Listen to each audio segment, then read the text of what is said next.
অপহরণের চেষ্টা হয়েছে সেই অভিযোগে গণপিটুনি। ক্যানিংয়ের কাঠপোলের ঘটনা, পঞ্চম শ্রেণীর ছাত্রীকে তুলে নিয়ে যাওয়ার চেষ্টার অভিযোগ। সন্দেহ হয় যুবককে ধরে ফেলে জিজ্ঞাসাবাদ স্থানীয়দের এবং কথায় অসঙ্গতি থাকায় সেই মারধর। আমাদের সঙ্গে রয়েছেন আমাদের প্রতিনিধি অনুপ বিশ্বাস। অনুপের কাছে যাব। অনুপ, একের পর এক ঘটনা বারংবার সামনে আসছে যে এই রকম ঘটনা যখন ঘটছে স্থানীয়রাই আইন নিজের হাতে তুলে নিচ্ছেন।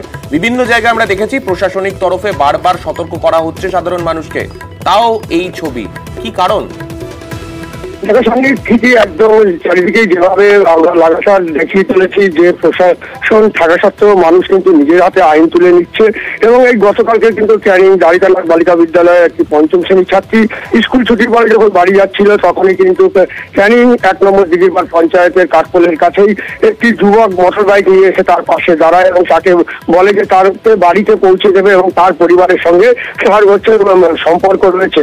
এই ঘটনা কিন্তু সেই নাবালিকা ছাত্রীটি মানে হতবাক হয়ে পড়ে যে হঠাৎ করে একজন এসে তাকে জিজ্ঞাসাবাদ করে এবং তাকে কিন্তু বাইকে তোলার কথা বলেন, কিন্তু এই ঘটনায় সে কিন্তু প্রথমে অস্বীকার করে। তারপরে তাকে যখন আবারও বলে তারপরে সে কিন্তু সেই ঘটনায় কিন্তু তখন স্থানীয় মানুষজন কিন্তু দেখতে পায়। তারা এসে সেই যুবকটিকে জিজ্ঞাসাবাদ করে এবং বাইকে দাঁড়িয়ে থাকা ওই যুবকটিকে যখন জিজ্ঞাসাবাদ করে তখন সে বলে যে তার পরিবারের সে চেনে, কিন্তু ঘটনা তাকে তার ব্যক্তিগত বা তার বাড়ি কোথায় বা বিভিন্ন জিনিস জিজ্ঞাসা করার পরে সে তার কথায় কিন্তু অসঙ্গতি ধরা পড়ে।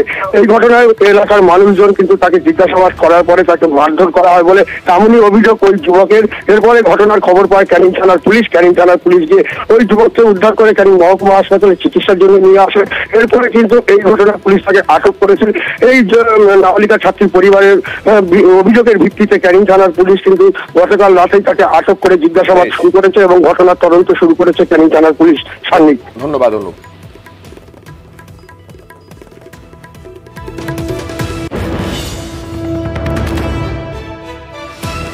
স্কুল থেকে আসছিল, ক্লাস 5-এ পড়ে, হেঁটে আসছিল বাইক নিয়ে, পাশে বলছে বলে তোর বাবার নাম জানি, তোর বাবাকে চিনি, তুই আমার বাড়িতে তোর বাড়িতে পৌঁছে দেবো। কিন্তু পাশে কিছু কটা ছেলে নিয়ে যাচ্ছিল, তারা বলছে বলে এই তুই উঠিস না, লোকটা ভালো না, লোকটা একটু মাথার মতো ছিল, ও বাচ্চা বুঝতে পারিনি কিন্তু ওরা বুঝতে পেরেছিল। ওরা বুঝতে পেরে বলছে তুই উঠিস না, দাঁড়া বলে ওকে দাঁড় করিয়ে ওকে মানে সেই লোকটাকে জিজ্ঞাসা করলো। তারপরে বুঝতে পারলো যে চিটিং না। এই ভেবেই মানে ওই সেই লোকজনগুলো মেয়েকে উঠতে দেয়নি। তারপরে আমাকে ফোন করলো, আমি গেলাম, গিয়ে ওই শুনলাম ওই বদমাশটাকে ওকে শাস্তি দিতে হবে। আমি রাস্তা দিয়ে গেছিলাম, কেউ একটা বাচ্চা মেয়ে হেল্প চাইছিল, আমি সেই কারণে বলছি বাবা আমি তোমার রাস্তা চিনি না। বাবা বলছে তুমি আমি রাস্তা চিনি, সেই অবস্থার মধ্যে আমাকে মেরেছে। তোমাদের কি ছেলে ধরা সন্দেহ করে মেরেছে? কি সন্দেহ করে? ছেলে ধরা মনে করে।